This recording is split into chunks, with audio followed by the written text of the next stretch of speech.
Covid നിയന്ത്രണങ്ങളുടെ ഭാഗമായുള്ള ഞായറാഴ്ച ലോക്ക്ഡൌണും രാത്രി കർഫ്യൂവും തുടരും. കോവിഡ് അവലോകന യോഗത്തിലാണ് തീരുമാനം. നാളെ സംസ്ഥാനത്ത് സമ്പൂർണ്ണ ലോക്ക്ഡൌൺ ആയിരിക്കും. മുഖ്യമന്ത്രി ഇപ്പോൾ മാധ്യമങ്ങളെ കാണാൻ എത്തുകയാണ്. വാർത്താ സമ്മേളനത്തിൽ അദ്ദേഹം മറ്റു കാര്യങ്ങൾ വിശദീകരിക്കും. ഇത് വേണം മനസ്സിലാക്കാൻ. കോവിഡ് അവലോകന യോഗമായിരുന്നു അല്പസമയം മുമ്പ് അവസാനിച്ചത്. അതിനുശേഷം മുഖ്യമന്ത്രി മാധ്യമങ്ങളെ കാണുന്നു. തത്സമയ സംപ്രേഷണം.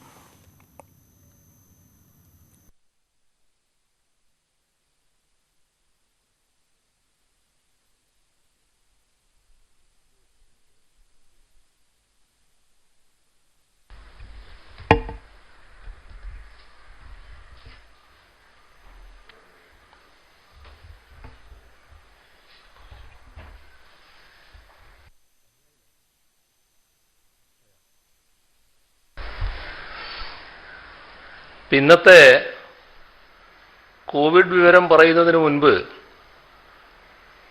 അടുത്ത ഘട്ടം കോവിഡ് പ്രതിരോധത്തിനുള്ള ബി ദ വാരിയർ ക്യാമ്പയിൻ ഔപചാരികമായി ഉദ്ഘാടനം ചെയ്യേണ്ടതായിട്ടുണ്ട്. അതിൻ്റെ ഒരു ലോഗോ ബഹുമാന്യയായ ആരോഗ്യമന്ത്രിക്ക് നൽകിക്കൊണ്ട് പ്രകാശനം നിർവഹിക്കാമെന്നാണ് ഉദ്ദേശിക്കുന്നത്.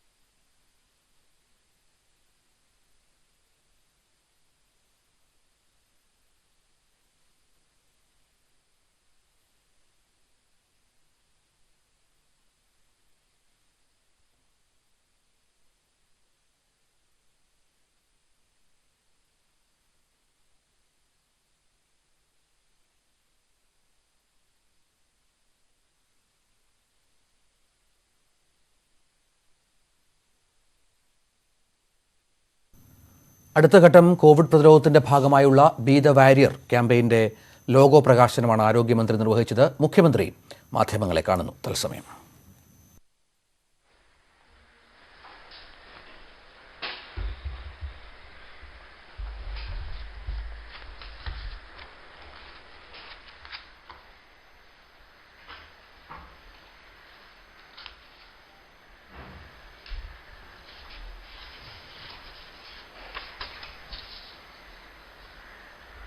ഇന്ന് നമ്മുടെ സംസ്ഥാനത്ത്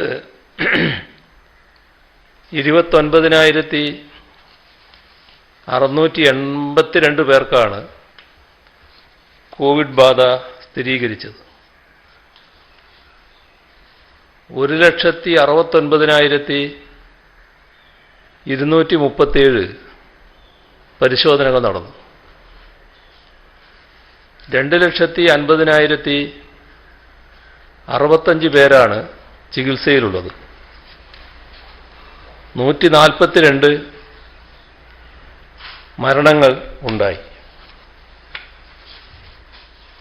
ഈ ബി ദ വാരിയർ ക്യാമ്പയിൻ്റെ അടിസ്ഥാന സന്ദേശം നമുക്കെല്ലാവർക്കും കോവിഡ് പ്രതിരോധ പോരാളികളാകാമെന്നതാണ്.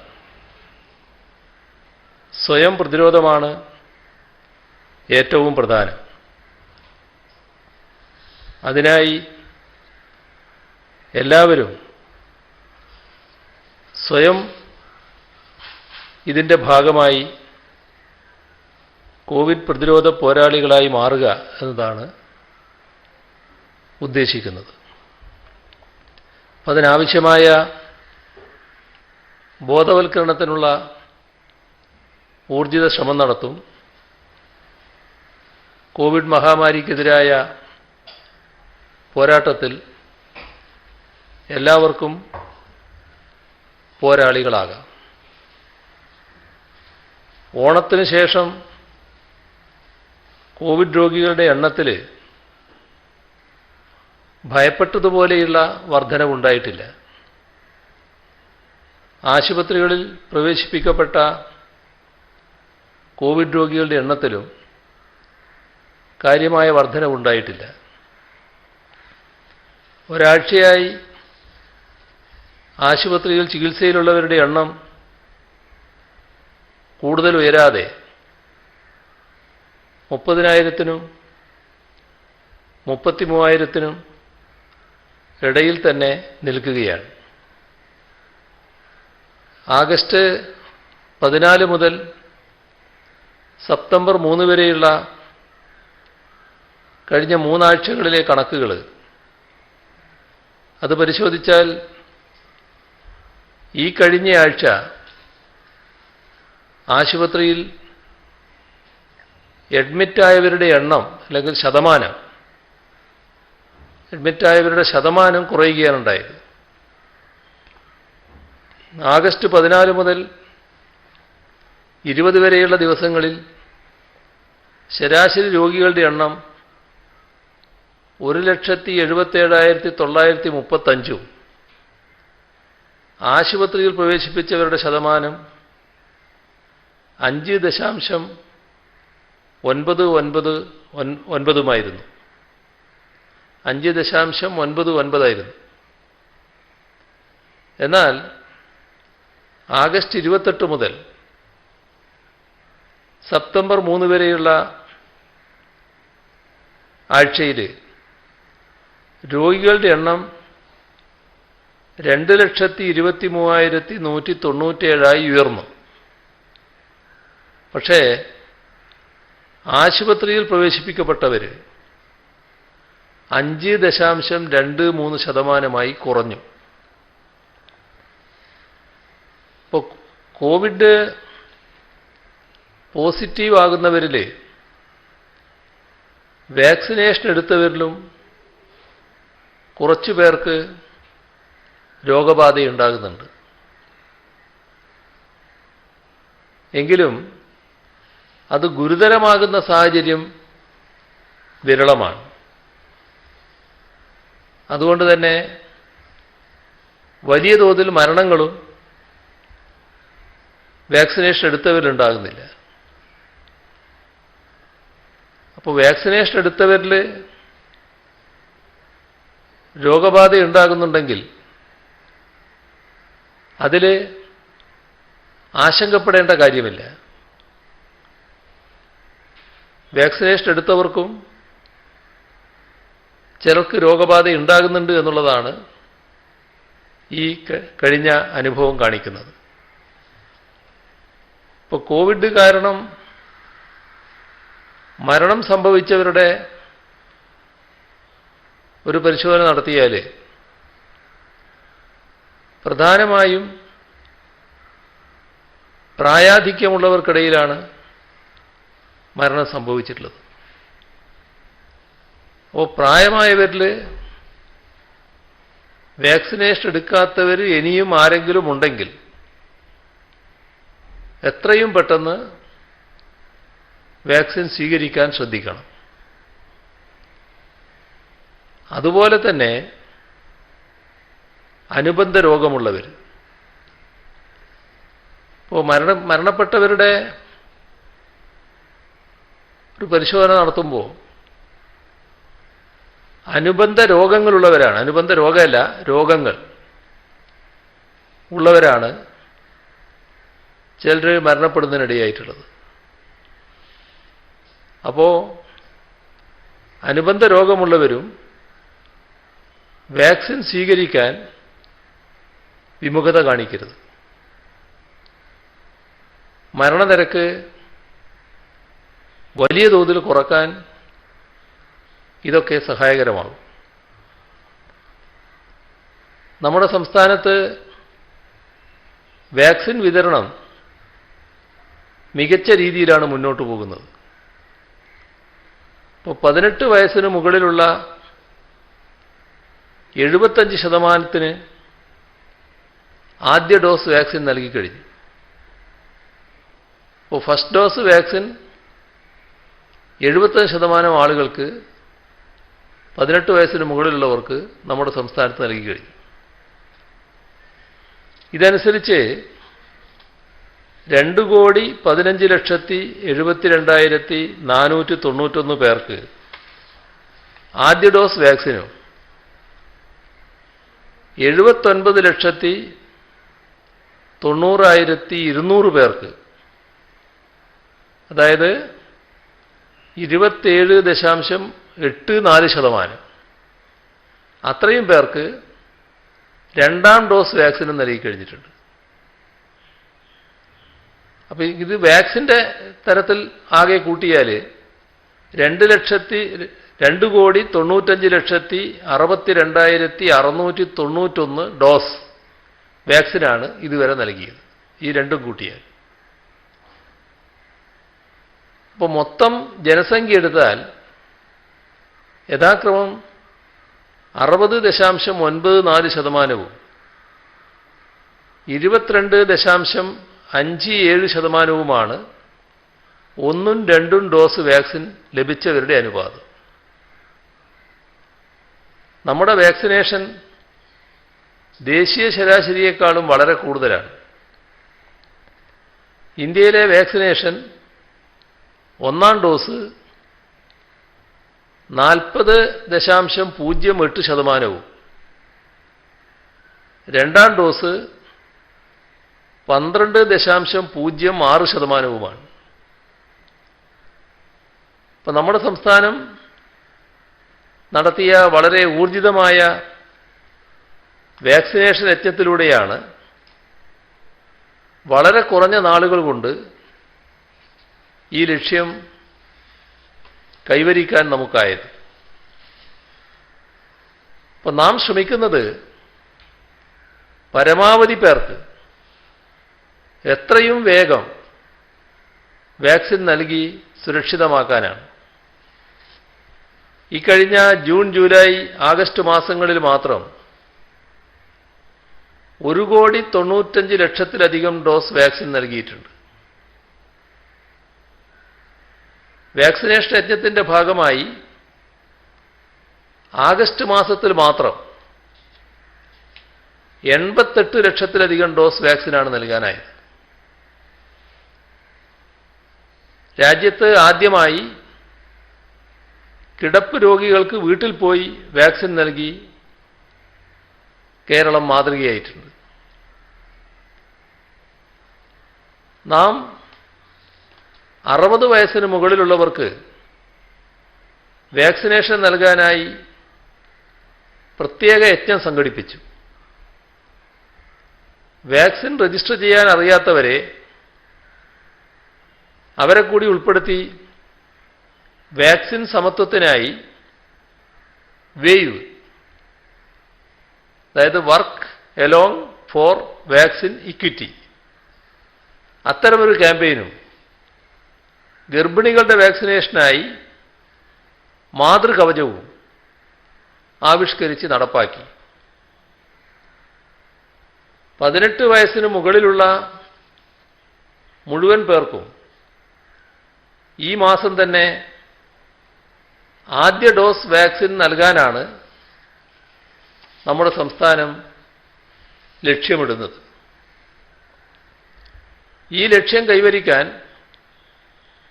കേന്ദ്രത്തോട് കൂടുതൽ വാക്സിൻ നൽകാൻ സംസ്ഥാനം ആവശ്യപ്പെട്ടിട്ടുണ്ട്.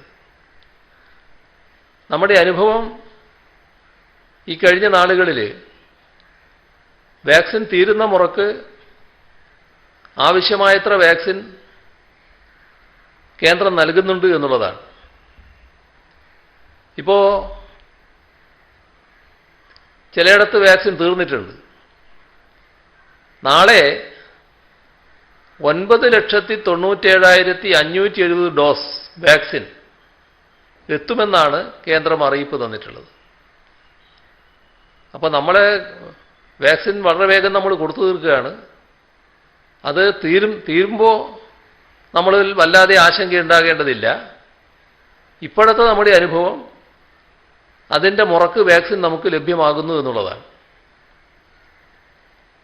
ആരോഗ്യ പ്രവർത്തകർക്കും കോവിഡ് മുന്നണി പോരാളികൾക്കും 100% ആദ്യ ഡോസ്, 87% പേർക്ക് രണ്ടാം ഡോസും നൽകിയിട്ടുണ്ട്. ഈ രണ്ടാം ഡോസിൽ കുറവ് വരുന്നത് കുറച്ച് നിശ്ചിത ദിവസം കഴിഞ്ഞാലേ രണ്ടാം ഡോസ് കൊടുക്കാൻ പറ്റൂ. അതുകൊണ്ടാണ് അവർ 87% ആയിട്ടുള്ളത്. അപ്പോൾ ഈ വിഭാഗങ്ങളിൽ 100% ആദ്യ ഡോസ് നൽകി കഴിഞ്ഞു, 87% രണ്ടാം ഡോസ്.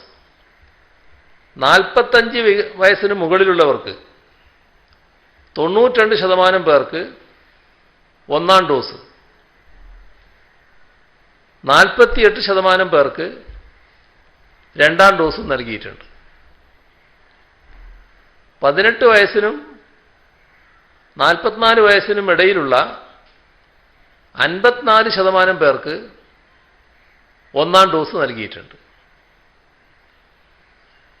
വാക്സിൻ വിതരണം മികച്ച രീതിയിൽ മുന്നോട്ട് കൊണ്ടുപോകാൻ സാധിക്കും. എന്തുകൊണ്ടാണ്? സാമൂഹിക പ്രതിരോധം അധികം താമസിയാതെ നമുക്ക് ആർജിക്കാനാകുമെന്ന് പ്രതീക്ഷിക്കുന്നത്. ഈ കാരണങ്ങൾ കൊണ്ടെല്ലാം കേരളത്തിൽ രോഗികളുടെ എണ്ണത്തിലുണ്ടായ വർധനവിൽ വലിയ ആശങ്ക വെച്ച് പുലർത്തേണ്ടതില്ല എന്നാണ് ആരോഗ്യ മേഖലയിലെ വിദഗ്ധരും അഭിപ്രായപ്പെടുന്നത്. ഇപ്പോൾ കേരളത്തിലെ കോവിഡ് സാഹചര്യം വിലയിരുത്താനും മാർഗനിർദ്ദേശങ്ങൾ ലഭിക്കുന്നതിനുമായി അന്തർദേശീയ തലത്തിലും ദേശീയ തലത്തിലും പ്രഗത്ഭരായ ആരോഗ്യ വിദഗ്ധരുമായി ഏറ്റവും കൃത്യമായ കണക്കുകൾ നൽകുന്ന സംസ്ഥാനം കേരളമാണെന്നും കണക്കുകൾ നിരത്തി അദ്ദേഹം വിശദീകരിച്ചു. ആശുപത്രികളിൽ പ്രവേശിപ്പിക്കപ്പെടുന്നവരുടെ ശതമാനം കുറഞ്ഞത് രോഗബാധ അപകടകരമാകാത്ത സാഹചര്യമാണ് നിലവിലുള്ളത് എന്നാണ് വ്യക്തമാക്കുന്നത്. അതിനാൽ കേരളത്തിൻ്റെ സാമ്പത്തിക സാമൂഹിക മേഖലകളെ കൂടുതൽ സജീവമാക്കാനുള്ള ആലോചനകൾ അത്യാവശ്യമാണ് എന്നാണ് യോഗം വിലയിരുത്തിയത്. വിദ്യാഭ്യാസ സ്ഥാപനങ്ങൾ തുറക്കുന്നതുമായി ബന്ധപ്പെട്ട് ഗൗരവതരമായ ചർച്ചയും ആ യോഗത്തിലുണ്ടായി. കോവിഡ് വ്യാപനം തടയുന്നതിന് പരിശോധനയിലും പ്രതിരോധ കുത്തിവയ്പ്പിലും സ്വീകരിക്കാവുന്ന പുതിയ ആശയങ്ങളും യോഗം ചർച്ച ചെയ്തു. ഇന്ത്യയിൽ തന്നെ ഏറ്റവും നന്നായി കോവിഡ് ഡാറ്റ കൈകാര്യം ചെയ്യുന്ന സംസ്ഥാനം കേരളമാണെന്നും അവരഭിപ്രായപ്പെട്ടു. ക്രിയാത്മക നിർദ്ദേശങ്ങളാലും വ്യത്യസ്ത നിരീക്ഷണങ്ങളാലും സമ്പന്നമായ ചർച്ച സംസ്ഥാനത്തിൻ്റെ കോവിഡ് പ്രതിരോധ പ്രവർത്തനങ്ങൾക്ക് പുതിയ ദിശാബോധമാണ് നൽകിയത്. കോവിഡ് പ്രതിസന്ധിയുമായി ബന്ധപ്പെട്ട് വിവിധ മേഖലകളിൽ ഊന്നൽ നൽകി ഈ ചർച്ചകൾ മുന്നോട്ട് കൊണ്ടുപോകാനാണ് സർക്കാർ തീരുമാനിച്ചിട്ടുള്ളത്. വരാനിരിക്കുന്ന അവസ്ഥ കണക്കിലെടുത്ത് ബഹുമുഖ പ്രതിരോധ പദ്ധതിയാണ് ആവിഷ്കരിച്ചിട്ടുള്ളത്. സർക്കാർ ഉദ്യോഗസ്ഥർ, സന്നദ്ധ സേനാ വളണ്ടിയർമാർ, ഓരോ പ്രദേശത്തും സന്നദ്ധരായവർ, റെസിഡൻസ് അസോസിയേഷനുകൾ, ഇവരെല്ലാം ഉൾപ്പെടുത്തി അയൽപക്ക നിരീക്ഷണ സമിതികൾ രൂപീകരിക്കാൻ ഉദ്ദേശിക്കുന്നുണ്ട്. തദ്ദേശഭരണ സ്ഥാപനങ്ങളുടെ ഭാരവാഹികളുമായി നടത്തിയ ചർച്ചയിൽ ഈ കാര്യം തീരുമാനിച്ചിട്ടുമുണ്ട്. വാക്സിനേഷൻ ഏതെങ്കിലും തദ്ദേശഭരണ സ്ഥാപന അതിർത്തിയിൽ താരതമ്യേന കുറഞ്ഞ രീതിയിൽ നടന്നിട്ടുണ്ടെങ്കിൽ അവിടെ പ്രത്യേക വാക്സിനേഷൻ യജ്ഞം നടത്തും. അയൽപക്ക നിരീക്ഷണ സമിതി, റാപ്പിഡ് റെസ്പോൺസ് ടീം, വാർഡ് തല സമിതി, പോലീസ്, സെക്ടറൽ മജിസ്ട്രേറ്റ് ഇവരുടെ എല്ലാം നേതൃത്വത്തിലുള്ള പ്രവർത്തനങ്ങൾ പ്രാദേശികമായി നടക്കുന്ന നിലയുണ്ടാവും. ഇതിലൊരു പ്രധാന ഘടകം രോഗം വന്നവർ, ആ രോഗിയുമായി സമ്പർക്കത്തിലേർപ്പെട്ടവർ. ഇപ്പോൾ രോഗിയുമായി സമ്പർക്കത്തിലേർപ്പെട്ടവർ സ്വാഭാവികമായും ക്വാറന്റൈനിൽ കഴിയണം. രോഗം വന്ന ഒരാൾ വീട്ടിൽ കഴിയുന്നു. അപ്പോൾ ആ വീട്ടിലുള്ള എല്ലാവരും ക്വാറന്റൈനിൽ കഴിയേണ്ടതായിട്ടുണ്ട്. ഇത് കർശനമായി നടപ്പാക്കേണ്ടതുണ്ട്. അപ്പോൾ ആ വീട്ടിലുള്ള ഒരാൾക്ക് കടയിൽ പോയി സാധനങ്ങൾ വാങ്ങാൻ പറ്റില്ല. Special train, special meals, special order. കുറ്റവരാരും തന്നെ ഇവിടെ ഇല്ല. No, a special purpose vehicle, special correspondent, specialism, speciality, specialisation. എല്ലാ വെള്ളിയാഴ്ചയും രാത്രി 9:30.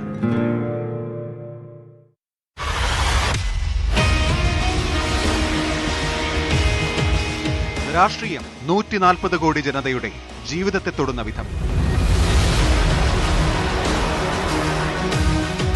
പാടത്ത് വിളയുന്നതും പണിയിടത്തിൽ സംഭവിക്കുന്നതും.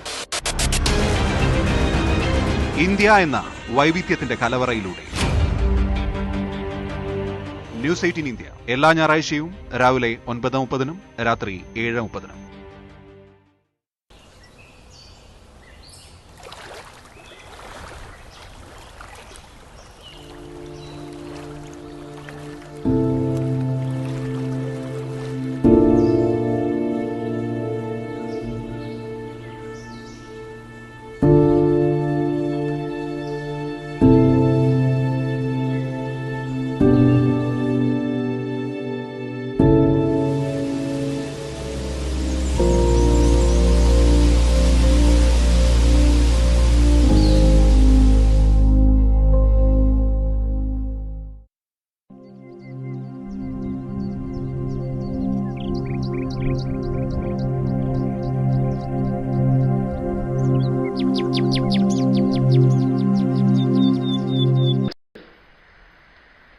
ഈ ഉണ്ടായ കാര്യത്തെ നിസ്സാരമായി കണക്കാക്കാൻ പറ്റില്ല.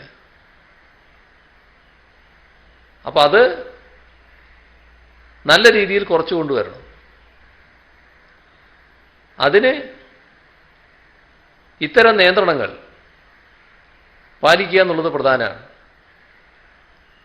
ഒരു പ്രദേശത്ത് ഒരാൾക്ക് കോവിഡ് വന്നാൽ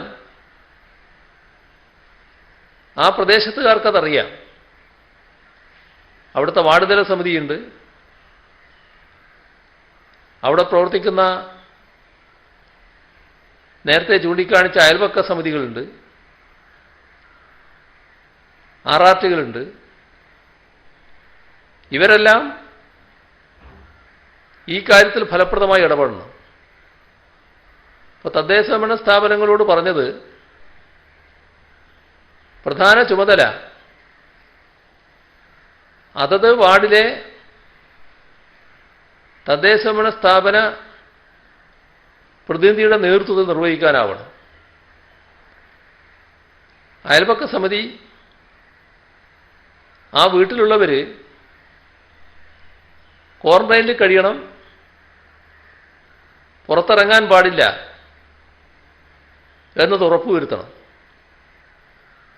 അത്തരം വീടുകളുമായി ബന്ധപ്പെട്ട് അവർ ക്വാറന്റൈനിൽ തന്നെ കഴിയുന്നതിന് സാഹചര്യമൊരുക്കാൻ തദ്ദേശഭരണ സ്ഥാപനങ്ങൾ മുൻകൈയെടുക്കണം. അവർക്കതിൻ്റെ പ്രധാന ബാധ്യതയുണ്ട്. എന്നാൽ ഇതോടൊപ്പം വരുന്ന ചില പ്രശ്നങ്ങളുണ്ട്. വീട്ടിലെല്ലാവരും ക്വാറന്റൈനിലാണ്. അവർക്ക് ചില കടകളിൽ നിന്ന് സാധനങ്ങൾ വാങ്ങേണ്ടതായിട്ട് വരും. ചില ആവശ്യങ്ങളുണ്ടാവും. അത്തരം ആവശ്യങ്ങൾ നിറവേറ്റി കൊടുക്കണം.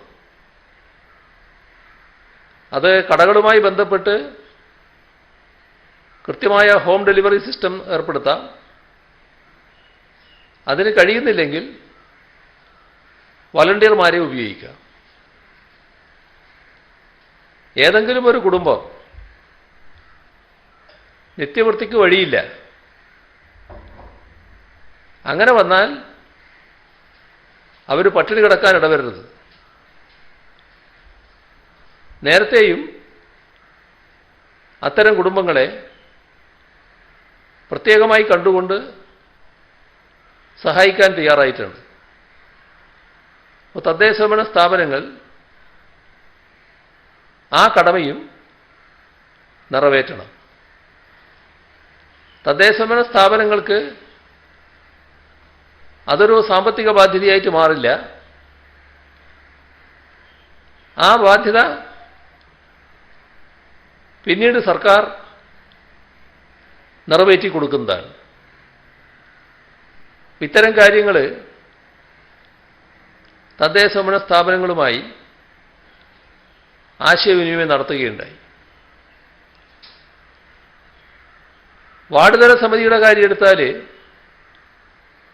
ഒന്നാം തരംഗ ഘട്ടത്തിൽ വളരെ ഫലപ്രദമായി ആ സമിതി പ്രവർത്തിച്ചിരുന്നു.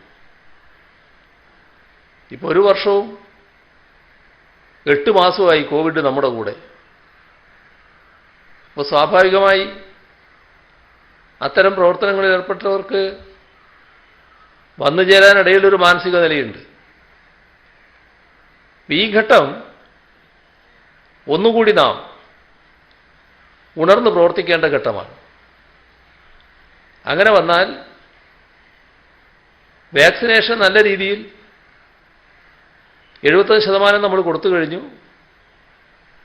നാളെയും മറ്റന്നാളും ഒക്കെ ആകുമ്പോൾ അത് നല്ല രീതിയിൽ വർദ്ധിക്കും. അത് മനസ്സിൽ വെച്ചുകൊണ്ട്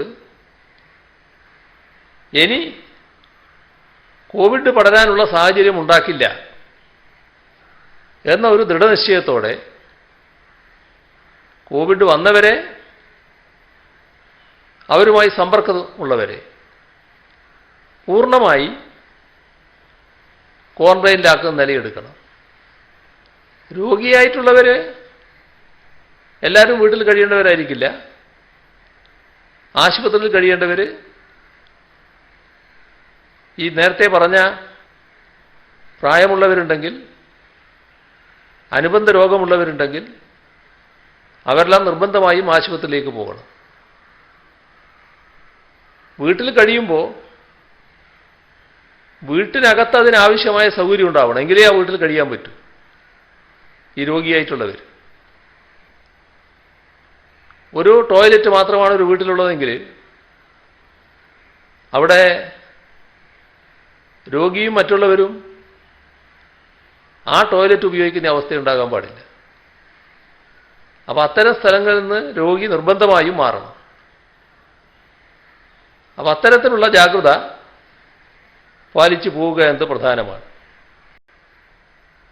തയ്യാറെടുക്കുകയാണ്. അപ്പോൾ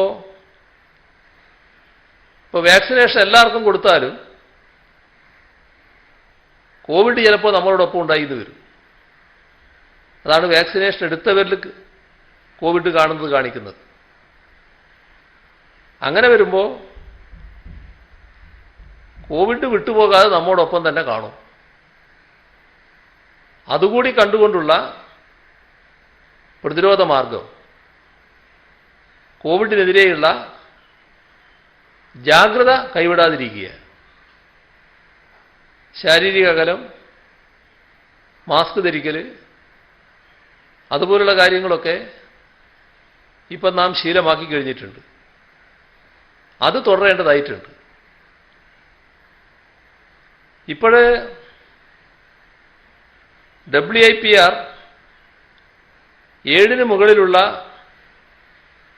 81 നഗരവാർഡുകളിലും 215 ഗ്രാമപഞ്ചായത്തുകളിലും ലോക്ക്ഡൗൺ ഏർപ്പെടുത്തിയിട്ടുണ്ട്. ഗ്രാമപഞ്ചായത്തുകളല്ല, ഗ്രാമപഞ്ചായത്ത് വാർഡ് എവിടെയാണോ ഈ രോഗമുള്ളത് ആ വാർഡിലായിരിക്കും ലോക്ക്ഡൗൺ ഉണ്ടാവുക. അതിന്ന് തീരുമാനിച്ചിട്ടുണ്ട്. RRT ദ്രുത പ്രതികരണ സേന ഇത് മുഖേന കോവിഡ് രോഗികളുടെ ക്വാറന്റൈൻ ഉറപ്പുവരുത്തി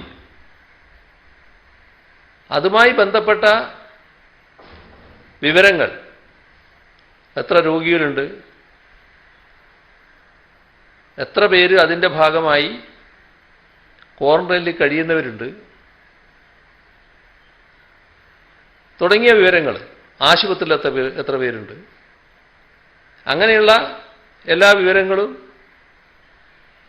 ജില്ലാ ദുരന്ത നിവാരണ അതോറിറ്റികൾ പഞ്ചായത്തുകളിൽ നിന്നും ശേഖരിക്കേണ്ടതായിട്ടുണ്ട്. അപ്പോൾ പഞ്ചായത്തുകളിൽ ഈ പറയുന്ന പ്രവർത്തനങ്ങളെല്ലാം ഫലപ്രദമായി നടക്കുന്നുണ്ട്. വാർഡ് തല സമിതിയും RRTകളും ഇപ്പോൾ രൂപീകരിക്കാൻ പറഞ്ഞ അയൽപക്ക സമിതിയും അവരെല്ലാം മുഖേന റിപ്പോർട്ടുകൾ ശേഖരിക്കാനാവും. അതിനോടൊപ്പം വില്ലേജ് ഓഫീസ് കൂടി സഹകരിക്കണമെന്നാണ് കണ്ടിട്ടുള്ളത്. അപ്പോൾ പഞ്ചായത്തും തദ്ദേശഭരണ സ്ഥാപനവും അവിടെയുള്ള വില്ലേജ് ഓഫീസും ചേർന്നുകൊണ്ട് ദിവസേന ഈ റിപ്പോർട്ട് നൽകണം. ഒന്ന്, ഈ ഓരോ വീട്ടിലും ക്വാറന്റൈനിൽ കഴിയുന്നവരുടെ എണ്ണം, സമ്പർക്ക വിലക്കിൽ കഴിയുന്നവരുടെ എണ്ണം,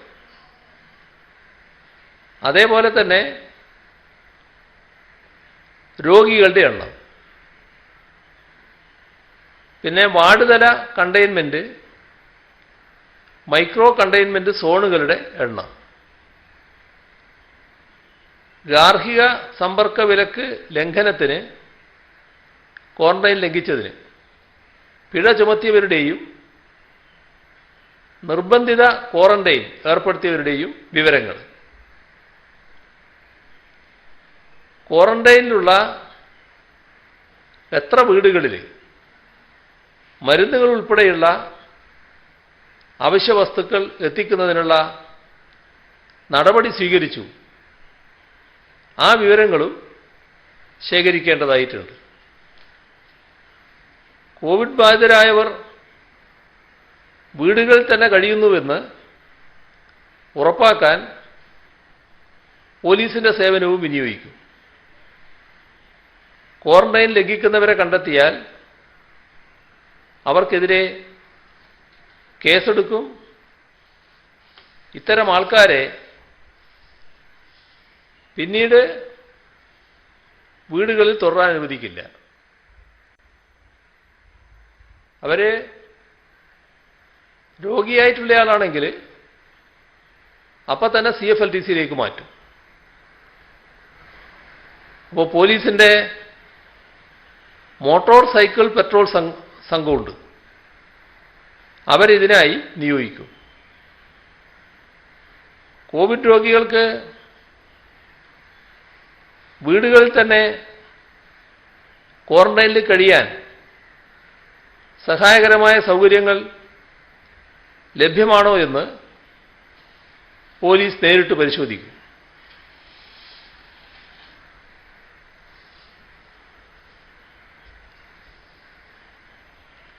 നമ്മുടെ സംസ്ഥാനത്തിൻ്റെ സഹകരണ ചരിത്രത്തിൽ ആദ്യമായി പൂർണ്ണമായും യുവജനങ്ങൾ മാത്രം അംഗങ്ങളായ സഹകരണ സംഘങ്ങൾ പ്രവർത്തനം ആരംഭിക്കുകയാണ്. അത് ഈ സെപ്റ്റംബർ 6 തിങ്കളാഴ്ചയാണ് അതിൻ്റെ പ്രവർത്തനം ആരംഭിക്കുന്നത്. 25 യുവജന സഹകരണ സംഘങ്ങൾ ആരംഭിക്കാനാണ് ഉദ്ദേശിച്ചിരുന്നത്. ഇപ്പോൾ 26 സംഘങ്ങൾ രജിസ്റ്റർ ചെയ്ത് കഴിഞ്ഞിട്ടുണ്ട്. അവർ സേവന മേഖലകളിലാണ് പ്രവർത്തിക്കുക.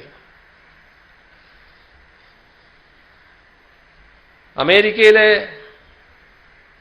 വടക്ക് കിഴക്കൻ പ്രവിശ്യകളിൽ ചുഴലിക്കാറ്റിനെ തുടർന്നുണ്ടായ അതിതീവ്ര മഴയിലും മിന്നൽ പ്രളയത്തിലും നിരവധി ആളുകൾ മരണപ്പെട്ടതായാണ് അന്താരാഷ്ട്ര മാധ്യമങ്ങൾ റിപ്പോർട്ട് ചെയ്യുന്നത്. നമ്മുടെ രാജ്യത്ത് വടക്ക് കിഴക്കൻ സംസ്ഥാനങ്ങളിലും ആസാമിലും ഉത്തർപ്രദേശിലും അതിശക്തമായ മഴയെ തുടർന്ന് നിരവധി പ്രദേശങ്ങൾ പ്രളയബാധിതമായിരിക്കുകയാണ്. പ്രകൃതി ദുരന്തങ്ങളുടെ പ്രയാസങ്ങൾ തിരിച്ചറിഞ്ഞ ജനത എന്ന നിലയിൽ ലോകത്തിൻ്റെ വിവിധ കോണുകളിൽ പ്രകൃതിക്ഷോഭങ്ങളിൽ പ്രയാസമനുഭവിക്കുന്നവരോട് കേരളം ഐക്യപ്പെടുകയാണ്. ഇവിടങ്ങളിലുള്ള മലയാളി സഹോദരങ്ങളോട് പ്രാദേശിക സർക്കാരുകളുടെ രക്ഷാപ്രവർത്തന പുനരധിവാസ പ്രവർത്തനങ്ങളോട് നല്ല രീതിയിൽ സഹകരിക്കാൻ അഭ്യർത്ഥിക്കുന്നു. വടക്കൻ ബംഗാൾ ഉൾക്കടലിൽ സെപ്റ്റംബർ 6 വീണ്ടും ഒരു ന്യൂനമർദ്ദം രൂപപ്പെടുന്നതിൻ്റെ ഭാഗമായി കേരളത്തിൽ കാലവർഷം ശക്തമാകുമെന്നാണ് കേന്ദ്ര കാലാവസ്ഥാ വകുപ്പ് മുന്നറിയിപ്പ് നൽകുന്നത്. സെപ്റ്റംബർ 7 വരെ കേരളത്തിൽ, വിശേഷിച്ച് വടക്കൻ കേരളത്തിൽ ശക്തമായ മഴയുണ്ടാകുമെന്നാണ് മുന്നറിയിപ്പ്. കാസർഗോഡ്, കണ്ണൂർ, കോഴിക്കോട്, മലപ്പുറം, ഇടുക്കി ഇത്രയും ജില്ലകളിൽ സെപ്റ്റംബർ 7 വരെ ഒറ്റപ്പെട്ട ശക്തമായ മഴയ്ക്കുള്ള സാധ്യത ഉള്ളതുകൊണ്ട് മഞ്ഞ അലർട്ട് നൽകിയിട്ടുണ്ട്.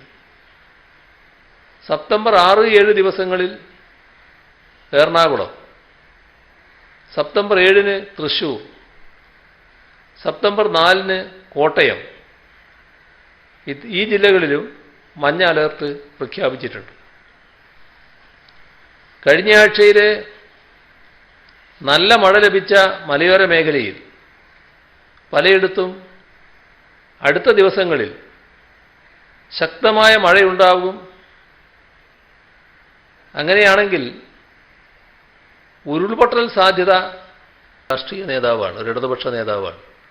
അപ്പോൾ അവർക്ക് ഏതെങ്കിലും തരത്തിലുള്ള ചില വിവരങ്ങൾ ലഭിച്ചതിൻ്റെ അടിസ്ഥാനത്തിലായിരിക്കാം അത് അങ്ങനെയൊരു പ്രസ്താവന നടത്തിയിട്ടുള്ളത്. എന്താണെന്ന് മനസ്സിലാക്കാൻ ശ്രമിക്കുക, എന്താണ് അവർക്ക് കിട്ടിയ വിവരങ്ങൾ എന്ന് മനസ്സിലാക്കാൻ ശ്രമിക്കുക.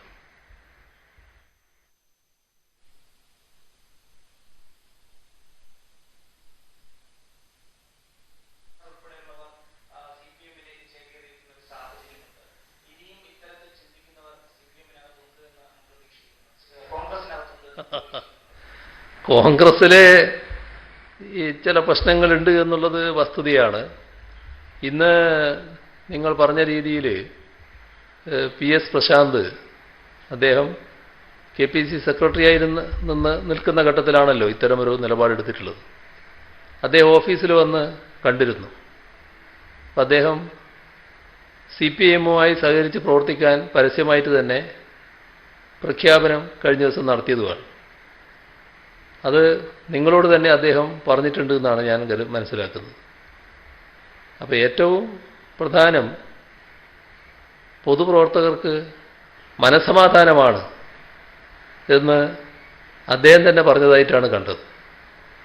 അപ്പോൾ മനസ്സമാധാനം അവിടെ നിന്നാലുണ്ടാവില്ല, എന്ന് ഉറപ്പിച്ചതിൻ്റെ ഭാഗമായി തന്നെ അതിന്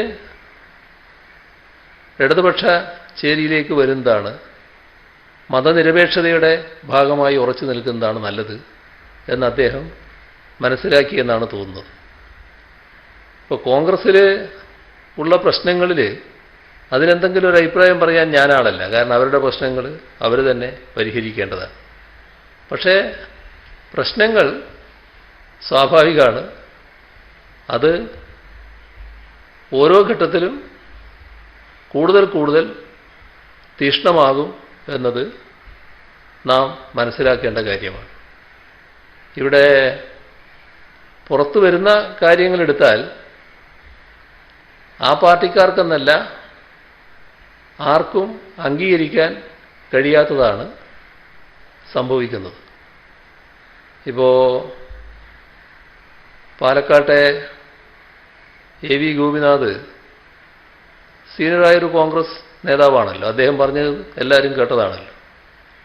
ഏതായാലും അതിൻ്റെ മറ്റ് വിശദാംശങ്ങളിലേക്കൊന്നും ഇപ്പോൾ കടന്ന അഭിപ്രായം പറയാൻ ഞാൻ പോകുന്നില്ല.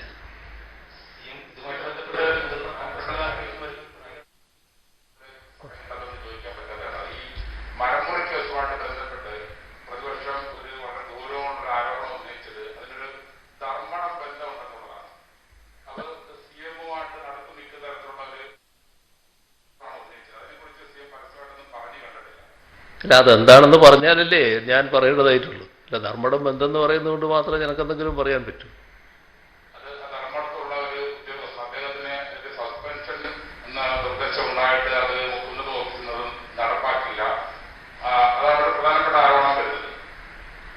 അത് സാധാരണഗതിയിലുള്ള സർക്കാർ സർവീസിൻ്റെ ഭാഗമായിട്ടുള്ള കാര്യങ്ങളിലുള്ള നിലപാടുകളായിരിക്കും ആ കാര്യത്തിൽ സ്വീകരിച്ചിട്ടുണ്ടാവുക.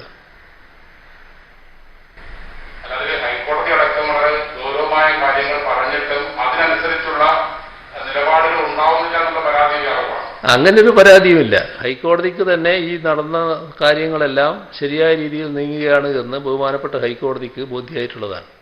കാരണം ഇത്തരം കാര്യങ്ങളിൽ ഞങ്ങൾക്ക് ഈ നടപടികൾ ശക്തമായി നടക്കണം എന്ന് തന്നെയാണല്ലോ അഭിപ്രായം. ഏതെങ്കിലും ഒരു കുറ്റവാളിയെ സംരക്ഷിക്കുന്ന നിലപാട് ഞങ്ങൾ സ്വീകരിക്കില്ലായിരുന്നു. അതുകൊണ്ട് തന്നെ അതിശക്തമായ നടപടികൾ സ്വീകരിക്കുന്നതിന് തന്നെയാണ് തയ്യാറായിട്ടുള്ളത്. നിഷ്പക്ഷമായ സമഗ്രമായ അന്വേഷണമാണ് ഇപ്പോൾ അതുമായി ബന്ധപ്പെട്ടുകൊണ്ട് നടന്നുകൊണ്ടിരിക്കുന്നത്. ആ അന്വേഷണത്തിൻ്റെ ഭാഗമായി കാര്യങ്ങൾ തീരുമാനിക്കുന്ന അവസ്ഥയാണ് വരാൻ പോകുന്നത്.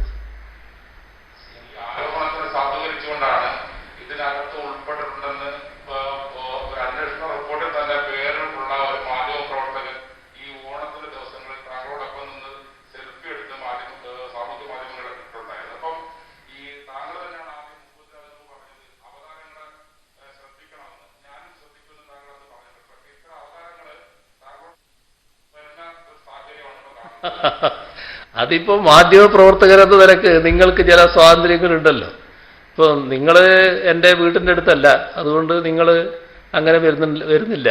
ഇപ്പോൾ ഞാനുമായിട്ട് നല്ല സുഹൃത്ബന്ധത്തിലാണ് നിങ്ങൾ കഴിയുന്നതെങ്കിൽ ഓണ ദിവസം നിങ്ങൾ വീട്ടിലേക്ക് വരുന്നുവെങ്കിൽ ആ വന്ന് അവിടെ നിൽക്കുമ്പോൾ ഒരു കുട്ടിയോ ഒരു കുടുംബമോ വന്ന് ഫോട്ടോ എടുക്കുന്നു.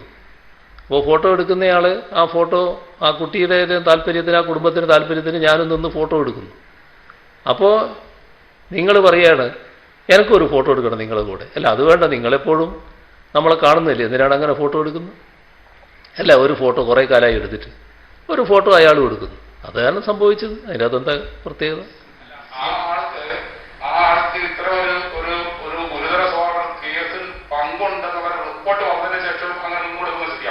അല്ല, അതൊക്കെ അന്വേഷണത്തിൻ്റെ ഭാഗമായിട്ട് കണ്ടെത്തേണ്ട കാര്യമാണ്. എൻ്റെ കൂടെ ഫോട്ടോ എടുത്തു എന്നുള്ളത് കൊണ്ട് അന്വേഷണത്തിലൊരിളവും കിട്ടില്ല. അന്വേഷണത്തിൻ്റെ ഭാഗമായി അയാളിൽ കുറ്റമുണ്ടെങ്കിൽ അയാൾ കണ്ടെത്തുക തന്നെ ചെയ്യും. അയാളെ കണ്ടെത്തും, ആവശ്യമായ നടപടി ഉണ്ടാകും. അത് മറ്റേതെങ്കിലും തരത്തിൻ്റെ ഭാഗമായി ചാർത്തിക്കൊടുത്ത് കുറ്റമുണ്ടാക്കാൻ പറ്റില്ലല്ലോ. കുറ്റവാളിയാണോ എങ്കിൽ അതിൻ്റെ ഭാഗമായിട്ടുള്ള നടപടികളും ഉണ്ടാകും.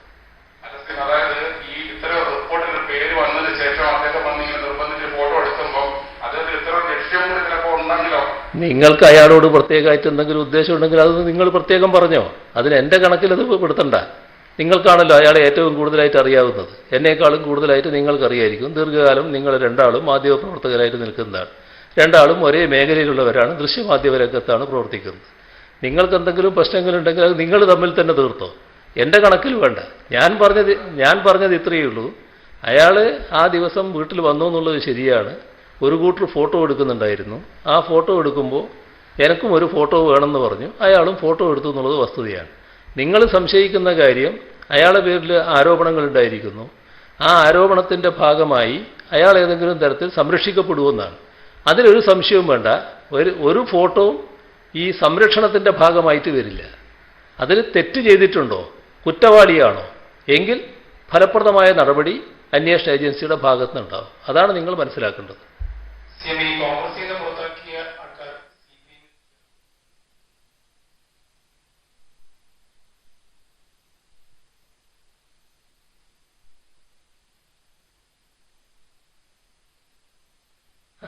അല്ല, അത് ഈ പ്രശാന്തൊക്കെ ഒരു മാലിന്യമായിട്ട് എപ്പോഴാണ് അവർക്ക് തോന്നി തുടങ്ങിയതെന്ന് എനിക്കറിയില്ല.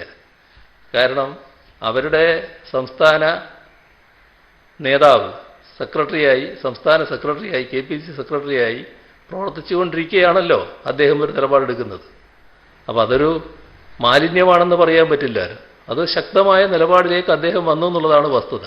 അങ്ങനെയല്ലേ ആളുകൾ ആരാണോ വരുന്നത് അത്തരം ആളുകളിൽ ശരിയായ നിലപാടെടുത്താൽ ആ ശരിയായ നിലപാടെടുക്കുന്നവരെ സഹകരിപ്പിക്കാൻ സ്വാഭാവികമായിട്ട് ഞങ്ങൾ തയ്യാറാണ്.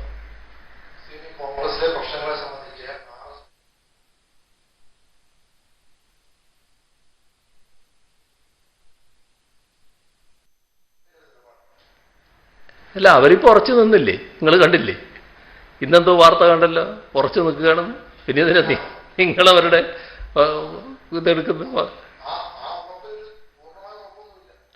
അത് നിങ്ങൾക്കുള്ള വിവരമല്ലേ? ഞങ്ങളെല്ലാം പുറത്തുനിന്ന് കാണുന്നവരല്ലേ? പുറത്തുനിന്ന് കാണുമ്പോൾ ഉറപ്പാണ്. ഇപ്പോൾ ഉറച്ച് നിൽക്കുന്നു, പിന്നെ യോഗത്തിൽ പങ്കെടുക്കും എന്നൊക്കെ അവർ തീരുമാനിച്ചു എന്നാണ് കാണുന്നത്.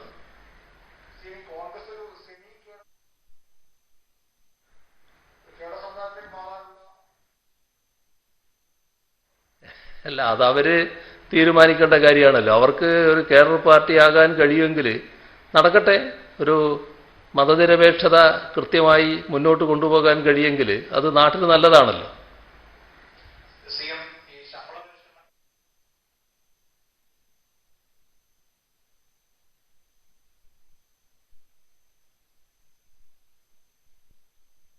അല്ല, ഒട്ടേറെ നിർദ്ദേശങ്ങൾ അതിനകത്തുണ്ട്. അത് ഗൗരവമായ നിർദ്ദേശങ്ങളാണ്. ആ നിർദ്ദേശങ്ങൾ വിശദമായി പരിശോധിക്കേണ്ടതും ബന്ധപ്പെട്ട കേന്ദ്രങ്ങളുമായി ചർച്ച ചെയ്യേണ്ടതുമാണ്.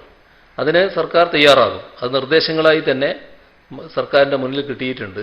ആവശ്യമായ ചർച്ചയും അതിൻ്റെ ഭാഗമായുള്ള നടപടികളും ഉണ്ടാകും.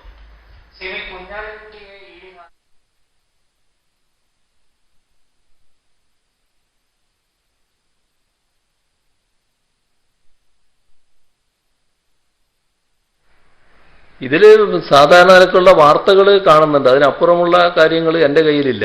അത് കേന്ദ്ര അന്വേഷണ ഏജൻസികൾ അന്വേഷിക്കുന്നുണ്ടെങ്കിൽ അവർ കണ്ടെത്തേണ്ട കാര്യമാണ്. എൻ്റെ കയ്യിൽ മറ്റു വിവരങ്ങളില്ല.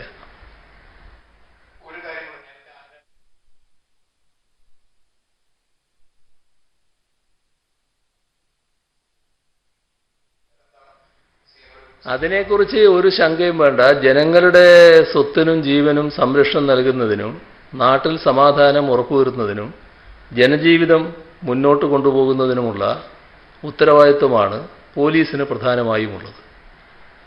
ഈ കൃത്യനിർവഹണം നിർവഹിക്കുന്നതോടൊപ്പം തന്നെ ജനങ്ങളുടെ എല്ലാ ദുരന്തങ്ങളിലും അവരുടെ സഹായിയായി പ്രവർത്തിക്കുന്ന ഒരു സേനയായി കേരള പോലീസ് മാറിയിട്ടുമുണ്ട്. അത് നമ്മുടെ അനുഭവമാണ്.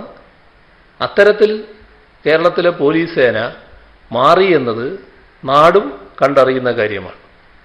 മാത്രമല്ല, ക്രമസമാധാന നില നോക്കിയാൽ കേരളത്തിലെ ഏറ്റവും ഭദ്രമായ ക്രമസമാധാന നിലയാണ് നമ്മുടെ സംസ്ഥാനത്തുള്ളത്. ഇവിടെ വർഗീയ പ്രചരണങ്ങൾ, വർഗീയമായുള്ള സംഘർഷങ്ങൾ, അങ്ങനെയുള്ള കാര്യങ്ങളൊക്കെ സൃഷ്ടിക്കാൻ ബോധപൂർവമായ ശ്രമങ്ങൾ നടന്നപ്പോഴും നമ്മുടെ സംസ്ഥാനം വർഗീയ സംഘർഷങ്ങളിൽ നിന്ന് തീർത്തും മുക്തമായി നിന്നുവെന്നത് അഭിമാനകരമായ നേട്ടമാണ്. ഇപ്പോൾ പ്രളയത്തിലായാലും ഇപ്പോഴത്തെ കോവിഡിനെ നേരിടുന്ന കാര്യത്തിലായാലും ആ പോലീസ് സേന കാണിച്ചിട്ടുള്ള ത്യാഗപൂർവമായ പ്രവർത്തനം നമ്മുടെ ഓരോ പ്രദേശത്തിനും എടുത്ത് പറയാനുള്ള കാര്യമാണ്. അതിൽ മരണപ്പെട്ട പോലീസുകാരുണ്ട് കോവിഡ് പ്രതിരോധ പ്രവർത്തനത്തിൻ്റെ ഭാഗമായി. രോഗം വന്ന ധാരാളം ആളുകളുണ്ട്. മരണപ്പെട്ടവർ 11 പേരാണ്. ഇപ്പം തന്നെ ICUവിൽ 7 പേര് ചികിത്സയിൽ കഴിയുന്നുണ്ടെന്നാണ് അറിയുന്നത്. ഒരു ജനകീയ സേന എന്ന നിലക്കുള്ള നല്ല ഇടപെടൽ അവരുടെ ഭാഗത്തുനിന്ന് ഉണ്ടായിക്കൊണ്ടിരിക്കുന്നുണ്ട്. ഇപ്പോൾ സ്ത്രീ സുരക്ഷയ്ക്ക് അതിന് അതീവ പ്രാധാന്യം കൊടുത്തുകൊണ്ട് പ്രവർത്തിക്കുന്ന സംസ്ഥാനമാണ് നമ്മുടേത്. കേരള പോലീസ് തന്നെ അതിൻ്റെ ഭാഗമായി നിരവധി പദ്ധതികൾ ആവിഷ്കരിച്ചിട്ടുണ്ട്. വനിതാ പോലീസ് സ്റ്റേഷൻ നേരത്തെയുണ്ട്, അത് വ്യാപകമാക്കി. വനിതാ സെല്ല്, വനിതാ ബറ്റാലിയൻ, അപരാജിത, പിങ്ക് പോലീസ്, നിഴൽ, വനിതാ സ്വയം പ്രതിരോധ സംഘം, വനിതാ ബീറ്റ്, ഇവയെല്ലാം സ്ത്രീ സുരക്ഷ മുൻനിർത്തി പോലീസ് നടപ്പാക്കിയ പദ്ധതികളാണ്. അതോടൊപ്പം പോലീസിലെ വനിതകളുടെ പ്രാതിനിധ്യം അത് നല്ല രീതിയിൽ വർദ്ധിപ്പിച്ച് പടിപടിയായി 15% തരത്തിലാണ് കാര്യങ്ങൾ നീങ്ങിക്കൊണ്ടിരിക്കുന്നത്.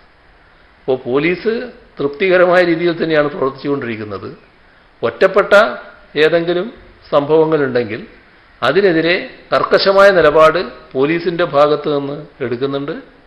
സർക്കാരും അതിനനുസൃതമായ നടപടികൾ തന്നെ സ്വീകരിക്കുന്നുമുണ്ട്. ഒരാശങ്കയും ആ കാര്യത്തിൽ ഉണ്ടാകേണ്ടതായിട്ടില്ല. നമ്മുടെ സമയം കഴിഞ്ഞു പോയി. ഇനി ബാക്കി നമുക്ക് പിന്നീടാവാം. അതാ നല്ലത്.